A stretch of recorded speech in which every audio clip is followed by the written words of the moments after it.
이철규 선생님은 서울대학교 치과대학과 서울대학교 병원 보철과 레지던트를 거치셔서 치의학 박사학위를 취득하시고 현재 이철규 이대경 치과 원장님으로 일하고 계십니다. 웨스트민스터 신학대학원에서 요한계시록을 윤리적으로 주제하는 논문으로 신학 석사학위를 취득하셨고요. 치과의료 선교회에서 좋은 치과 만들기 모임을 이끌면서 좋은 치과 체크리스트, 기독치과인 선서, 리반을 주도하셨고 저서로는 오늘을 그날처럼, 부제 어느 치과의사의 일터신앙 이야기, 역서로는 치과 임상 윤리가 있으시고 일과 소명을 공저하셨습니다. 네, 오늘 두 번째 발제 부탁드립니다. 소개받은 이철규입니다. 소개받은 또 책에 그 서문, 오늘을 그날처럼 어느 치과 의사의 일터신앙 이야기, 그 책의 서문을 근간으로 오늘 말씀을 나누고자 합니다. 오늘 나눔의 부제를 스토리와 큰 스토리 그리고 아름다운 상상력이라고 잡았습니다. 이 세 단어를 키워드로 이야기를 풀어가 보겠습니다. 스토리부터 시작하려면 아무래도 저를 소개하는 스토리로 시작하는 게 좋겠죠. 저는 기독교와는 거리가 먼 집안의 환경에서 자랐습니다. 대학 시절은 불교 학생에서 활동을 했고요.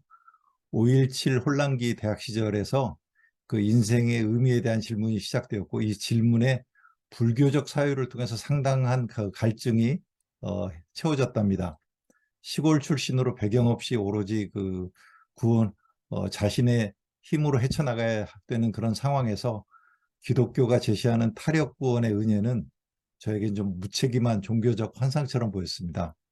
차라리 성불하세요라는 불가의 인사말이 더 깨닫고 더 강해지라는 축복의 선언처럼 들렸죠.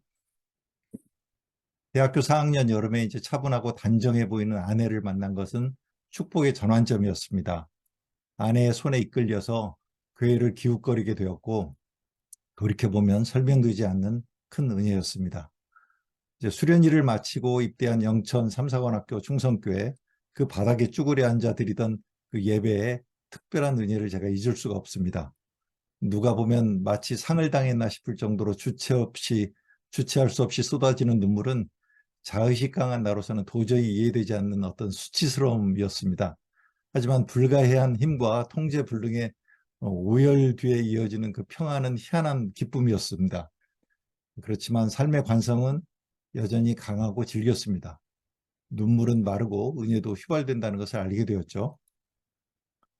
군 복무를 마치고 치과대학 교수직을 기웃거렸지만 기대했던 대학 교수 자리는 막혀 있었습니다. 내키지 않았지만 개업터를 찾아다니다가 사기를 당했습니다. 빚내어서 겨우 마련한 종잣돈마저 잃고 망연자실하던 차에 새벽 기도라도 해보라는 주변의 권유에 이끌려서 세상 처음 새벽 기도에 나갔고, 주님은 새벽에 다시 저를 만나 주셨습니다. 마침 그때가 고난주간이었고요. 예수님이 십자가에 달리시기까지의 과정을 매일 강해 설교하던 그 주간에 깨달았습니다. 예수님을 팔던 가롯 유다와 예수님의 승인 없이 내 멋대로 계약하는 나와 다를 바가 없다는 것을요.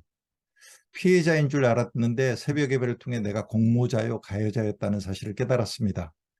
바짝 말라가던 눈물샘이 다시 촉촉해지면서 얼마만큼 심령이 회복되었습니다. 한푼없이 시작한 개업생활, 그리고 숨가쁘게 뛰어다니던 박사과정이 끝나갈 무렵에 이젠 안락을 꿈꾸고 싶었습니다. 당시 이 소나타와 골프, 그 성공의 표징을 잡으려고 내민 손을 거세게 비트시는 그 하나님의 손길은 폭력처럼 느껴졌습니다. 막 태어난 둘째가 그 연약한 건강이 다시 한번 나를 급히 부르시는 초대장이었죠. 거세게 조여드는 그분의 손길은 내 환도뼈를 치고 무릎을 꿇게 했습니다. 신기했어요. 죽기보다 싫었지만 무릎을 꿇고 나니 안도감과 평안함이 저를 감싸더군요. 고통은 위장된 축복이라는 상투적인 표현이 실감이 났죠. 돌이켜보면 힘든 삶의 여정에서 동반자가 되어준 가족과의 만남은 우주적인 축복이었습니다. 그리고 예수쟁이가 되어 교회에서 하라는 일들을 충실하게 하면 신심이 좋아질 것 같았습니다. 성가대, 대학부 교사, 전도 폭발훈련, 제자훈련 등의 각종 훈련과 매년 단기 선교, 이런 교회 활동은 저의 신앙의 겉옷을 모양새 나게는 해주었지만 속은 텅 빈 강정이 되어갔습니다. 왜 교회 생활을 열심히 할수록 인격은 거칠어져 가고 삶은 자꾸 메말라가는지 이해되지 않았습니다. 그런 내 모습이 저도 싫었습니다. 참된 인간성에 목말라 할 무렵에 은혜가 임했습니다. 보혈의 찬성으로 시작된 회개의 역사였죠. 툭하면 눈물이 흘렀고 누가 보라고 하지 않았는데도 죄스러운 의도에 스스로 부끄러워졌습니다. 주변 사람들에게 용서를 구했습니다. 마음의 평강이 왔죠. 늘 찬송가를 흥얼거렸고 그러다가 방언의 은사가 임해 하루에도 몇 시간씩 기도가 마르지 않았습니다. 기도 후에 임하는 상쾌함은 말로 표현할 수가 없었습니다. 그런데 고민이 시작되었습니다. 주신 은혜대로 살고 싶은데 의료 현장에서 관행대로 해왔던 일들이 죄로 보이기 시작했어요. 직원과 환자를 대하던 태도, 거래처를 다루는 거친 매너, 자신을 변화하기 위해서 습관적인 변명, 과장 등 삶의 모든 부분이 내가 받은 은혜와는 접점을 찾을 수가 없었습니다. 또 현행의 의료보험 수가로는 병원을 운영하기가 힘들다는 자괴감으로 고민이 심각해질 때 마침 탈출구가 보였습니다. 당시 미국 캘리포니아주 치과의사 면허가 외국인들에게 잠시 열렸습니다. 시험을 준비했고 필기는 통과했지만 비행기를 타고 가서 시차 적응도 되지 않은 상황에서 우리 시간으로 자정부터 아침까지 진행되는 실기시험에 2차례 낙방했습니다. 돌이켜보았죠. 왜 나는 이 땅을 떠나려고 했던가? 그것은 받은 은혜와 일치되는 삶을 살고 싶다는 열망, 그 열망을 방해하는 조악한 의료 환경과 제도가 싫어서였지요. 그런데 갑자기 이런 생각이 떠올랐습니다. 그럼 나는 이 황폐한 토양을 개간하려 노력한 적은 있는가? 라는 질문이었죠. 의료윤리 공부를 시작했습니다. 미국의 대표적인 치과윤리 교과서를 후배들과 붙잡고 번역을 시도했지만 곧 포기했습니다. 기독교 윤리와 철학적 사고 능력에 기초 없이 저 두꺼운 책을 번역한다는 건 무모한 도전이었죠. 2004년 그 무렵에 중국에서 선교 사역과 캐나다에서 신학 공부를 끝낸 이대경 선배님과 동역을 시작했습니다. 사역과 삶의 모든 면에서 따라가기 벅찬 모범적인 신앙인인 선배는 제 삶의 이정표였고 사역의 인도자였습니다. 성경 해석학과 헬라어를 개인 지도받고 신학 공부에 실질적인 도움을 받아가면서 한 걸음씩 신앙과 일치된 삶을 배웠습니다. 마침 2005년 이대경 선배님의 스승이고 일터신학이라는 분야를 처음 개척하신 폴 스티븐스 교수님이 국내 강의차 오셨습니다. 개인 상담의 기회를 얻었죠. 신앙과 삶의 일치에 대한 내 고민을 듣더니 먼저 신학을 공부하고 그 다음에 치과윤리학을 공부하는 게 어떠냐 하는 권면을 받았습니다. 왜냐하면 윤리학은 신학의 응용 분야이기 때문에 그렇다는 것이었죠. 그래서 한국에 있는 웨스트민스터 신학대학원에서 신학 공부를 시작하였고 요한계시록과 종말론을 공부하게 되었습니다. 여기까지가 제 스토리를 나눠봤는데요. 누구나 자기 스토리가 있죠. 그 스토리에 우리는 공감하기도 하고 함께 울고 웃기도 합니다. 그러나 그 스토리를 포함하는 더 큰 스토리가 없다면 그것은 그냥 푸념 섞인 이야기에 불과할 수도 있습니다. 더 큰 스토리, 그것을 거대 서사라고 하며 스토리를 해석해주는 스토리라고 설명합니다. 믿음의 출발인 십자가, 그리고 종착지이며 소망의 대상인 새하늘과 새 땅으로 묘사되는 만물이 새롭게 되는 새 창조의 회복, 그리고 그 회복의 소망을 공동체의 사랑으로 녹여내는 일이 우리가 할 일입니다. 마침 이번 의료 선교대의 큰 주제가 회복의 하나님이더군요. 성경이 말하는 회복은 어떤 모습일까요? 요한계시록 21장 1절에서 5절에 처음 하늘과 처음 땅이 없어지고 도래하는 새하늘과 새 땅에는 인류가 그렇게 갈망하던 장면인 우리는 그의 백성이 되고 하나님은 우리의 하나님이 되셔서 함께 거하신다고 기록되어 있습니다. 그날에 우리의 눈물을 닦아주시고 사망이 없고 애통하는 것이나 곡하는 것이나 아픈 것이 다시는 있지 않다고 합니다. 의료인인 우리는 세상의 아픔과 죽음을 어깨에 메고 살기에 고달픈 사람들입니다. 사망도 애통도 없는 날, 우리의 손길이 더 이상 필요치 않은 만물이 회복되는 세상, 그 세상을 갈망합니다. 이전 것, 이전의 질서, 이전의 가치가 더 이상 우리를 지배하지 않는 세상, 만물이 새롭게 되는 세상을 우리는 삶의 현장에서 마치 모델하우스처럼 살아내야 할 것 같습니다. 요한계시록은 상상력을 자극합니다. 브루스 매츠거라는 신학자는 요한계시록은 우리가 훈련된 상상력에 호소하는 유일무이한 책이다라고 했으며 리차드 헤이즈는 계시록은 우리의 상상력의 전환을 다룬 책이다라고 말합니다. 남아프리카, 남미, 미국 등의 정치, 종교 지도자들이 자유와 정의를 위해 한평생을 쏟아부으며 붙잡고자 했던 것도 하나님께서 주신 건전하고 정결한 상상이었습니다. 나에게 꿈이 있습니다로 마무리되는 유명한 마틴 루터 킹 목사의 연설문에도 노예의 후손과 주인의 후손이 한 식탁에서 함께하는 아름다운 상상과 그 상상을 붙잡고자 하는 헌신이 있습니다. 계시록을 공부한 뒤로 저에겐 작은 꿈이 생겼습니다. 첫째는 계시록을 공부한 뒤 저는 깨달았죠. 계시록은 공포와 두려움의 책이 아니라 위로와 권면의 책이라는 것. 그리고 계시록이 말하는 새 창조의 아름다운 회복의 비전과 그 회복의 삶을 이 땅에서 구현하는 것이 하나님 나라의 신민으로서 마땅한 도리라는 것을요.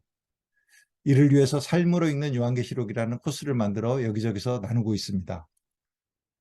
둘째로 진료 현장에서 치과의사, 치과위생사, 치과기공사, 치과기자재 및 재료상이 기존의 지배적 질서가 아닌 서로를 존중하는 오케스트라 같은 팀을 이루어서 환자 건강이라는 의미와 가치로 사회에 기여하고 그로 인해 받은 칭찬과 보상을 함께 나누면서 사회적 건강과 신뢰가 회복되는 그런 꿈입니다. 이를 위해 좋은 치과 만들기 기도 모임을 결성했습니다. 이 꿈을 붙잡고 동료들과 한 걸음씩 동행하며 8년을 보냈습니다. 좋은 치과 만들기 기도 모임의 결과물로 좋은 치과 체크리스트, 기독치과인 선서를 만들었죠. 그리고 20년 전에 품었던 꿈이었던 치과임상윤리 교과서를 우리 치과의료선교회 회장 김명진 회장님의 전폭적인 지원 속에서 번역 출간해서 세상에 선을 보였습니다. 좋은 치과 기도 모임은 다음 세대가 이어주기를 기대하며 8년의 모임을 시즌1으로 마감을 했습니다. 그러나 좋은 치과 기도 모임을 통해서 깨달았습니다.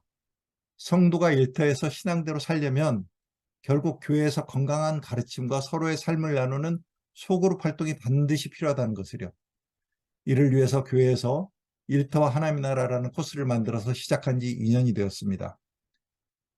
일터신앙이라는 책을 쓴 저자 이호재 목사와 장신대 한국일 교수님과 함께 일과 소명, 직장인의 성경공부 교재를 6주 코스의 성경공부 교재를 만들었습니다.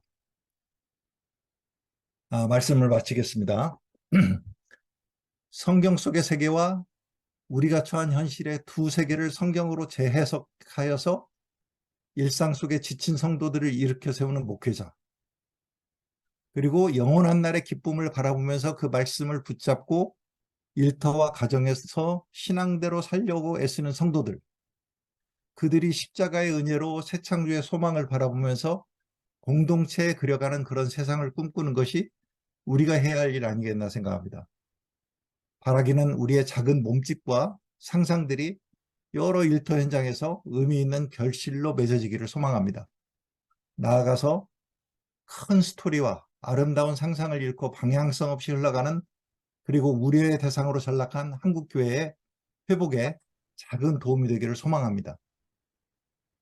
종말은 연속성과 불연속성이 공존합니다. 그 연속성을 바라보면서 오늘을 살고 싶습니다. 저에게 요한계시록을 공부하신 분이 이런 말씀을 하시더군요. 그러니까 종말은 우리 삶과 단절되는 불연속성이 아니라 연속성이라는 거군요. 달리 말해 and, end가 아니고 and군요. 이렇게 말씀하시더군요. 저에겐 그게 굉장히 큰 인사이트를 줬습니다. 맞습니다. 저는 지금도 여전히 and가 아닌 and의 삶을 소망합니다. 나눔 질문을 소개하면서 마치겠습니다. 우리 모두 언젠가 죽음을 통과하죠. 불변의 진리입니다. 그 죽음 이후에 이어지는 연속되는 부활의 삶을 우리가 믿는다면 오늘 우리가 행하는 일들은 변화시킬 수 없는 그 영원한 날, 그날에는 그것이 영원한 후회거리일 수도 있고 영원한 기쁨일 수도 있습니다. 이걸 생각하시면서 영혼의 관점에서 오늘의 삶을 조망해 봅시다. 내 삶의 어떤 생각, 어떤 태도, 어떤 생활 방식에서 변화와 회복이 필요할까요? 이것을 생각하시는 삶, 한마디로 표현해서 오늘을 그날처럼 살아가는 삶의 모습은 어떠해야 할지 한번 생각해 보고 싶습니다. 감사합니다. 네, 너무 감사합니다.